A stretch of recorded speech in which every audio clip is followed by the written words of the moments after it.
I'm very happy to participate in this very distinguished panel. And my topic, as you just heard, is the economics of the coronavirus. This is a worldwide issue, and I'm going to deal with all the aspects.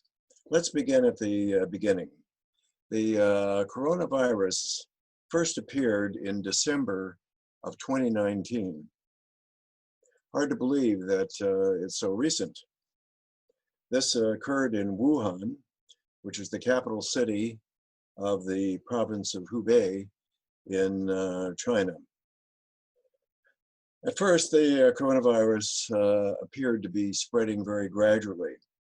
It originated, as I say, in December, but growth accelerated, and the coronavirus gradually grew into a global pandemic. In fact, the most recent figures involve more than 25 million people around the world who are affected by this disease. Growth accelerated, and this global pandemic spread from China, but I want to focus initially on the developments in China. China reacted very vigorously to the appearance of the coronavirus, and it blockaded and locked down Hubei, and this was surprisingly successful in minimizing the further transmission of the disease.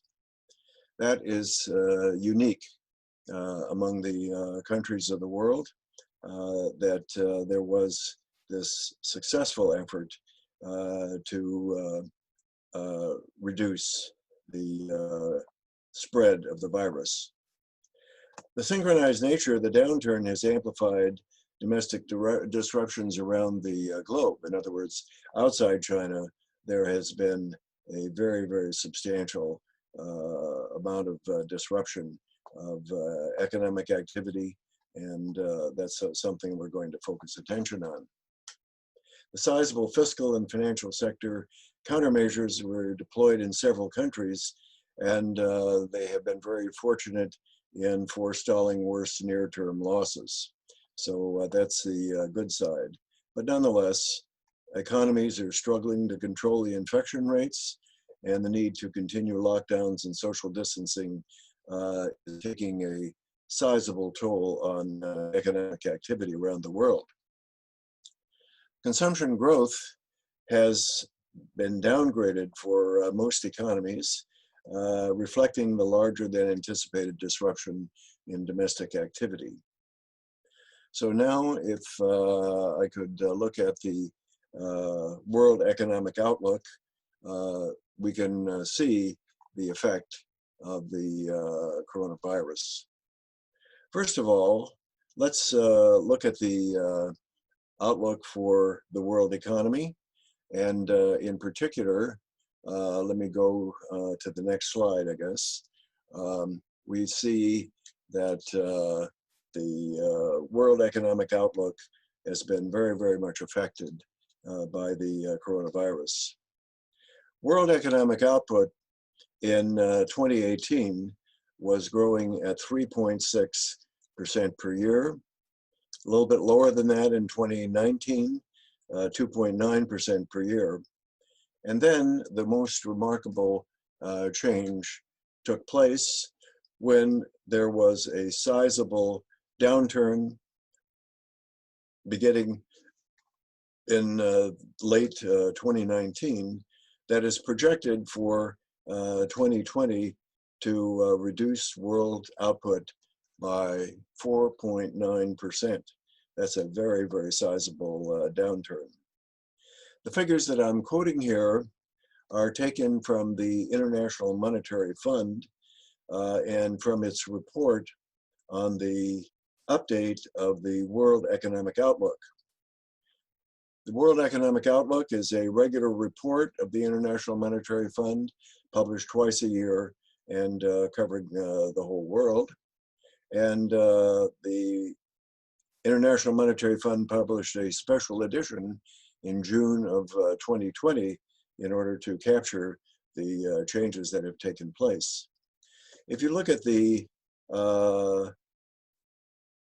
fifth and sixth column here in this table, you can see that in 2020, this year, the projection relative to the April standard projections that are published by the International Monetary Fund involved a downturn of 1.9%, and in 2021, a downturn of 0.4%. So already in the last 2 months, the outlook has dimmed substantially. Well, that's the picture then for the output of the world economy. And now let's focus on the advanced economies and the emerging market and developing economies. So for the advanced economies, I'm going to concentrate my attention on the United States and on Japan. And so let's start with the United States.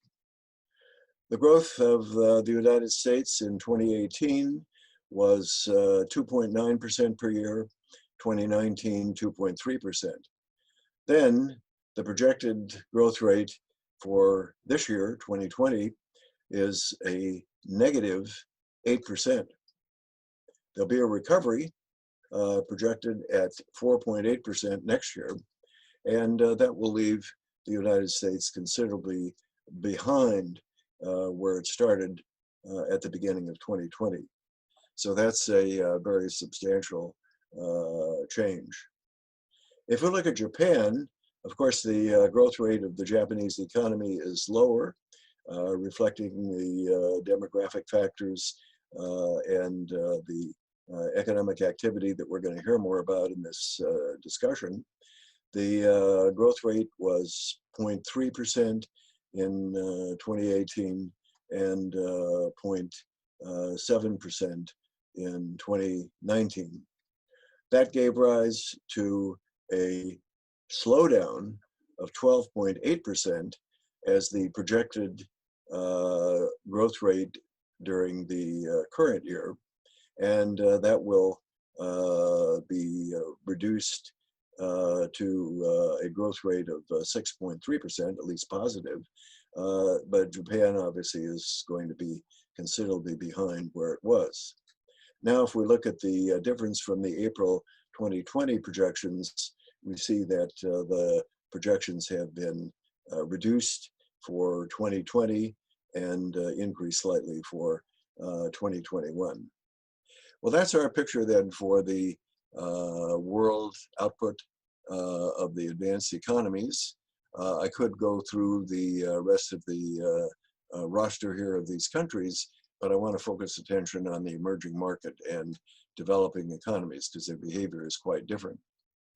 If we look at the growth rate for 2018, that was 4.5%, 2019, 3.7%, and that's something that gave way to a negative growth rate for these economies of 3%, followed by a revival of 5.9%.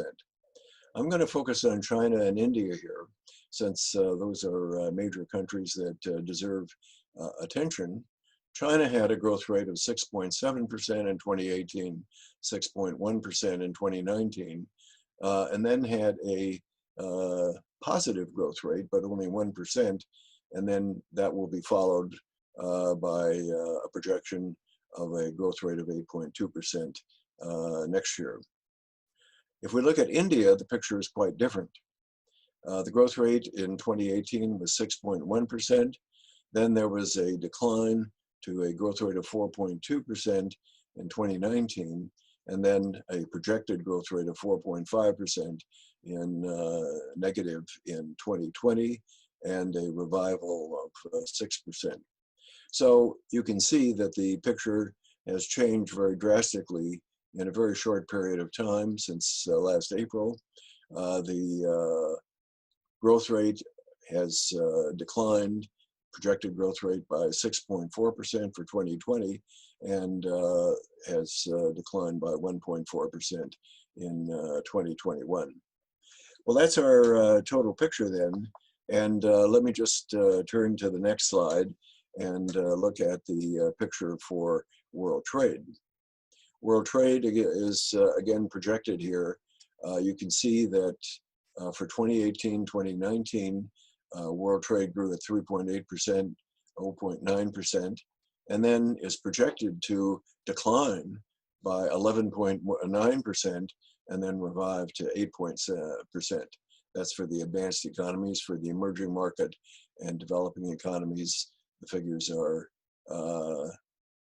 a growth rate of only 0.1%, followed by a projected decline of 9.4% and a recovery of 9.4%. Well, that gives us the total picture. So now I'd like to turn my attention to the very important implications. And in order to do that, what I'm going to do is to discuss two alternative scenarios that circumscribe the level of uncertainty associated with these projections. The first projection is an alternative scenario in which there will be a second outbreak of the coronavirus in early 2021 and a fast recovery from lockdown measures implemented during the first half. The first scenario assumes that a second major global outbreak will take place early in 2021. If we look at the figure for the second scenario, it's assumed that the recovery is faster than expected with greater confidence in efficient post-lockdown measures, in other words, policy measures. The decrease in activity from the first scenario is broadly similar for the advanced and emerging market economies in the short run, and under the second scenario, global output improves relative to the baseline by about 0.5% in 2020. Consumption growth has been downgraded for most economies, and that is our outlook then for the world economy. Well, let me just sum up by saying that we're looking at a very uncertain outlook for the world economy. And you can think of that as bounded by the first scenario, which is going to involve a substantial slowdown because of the second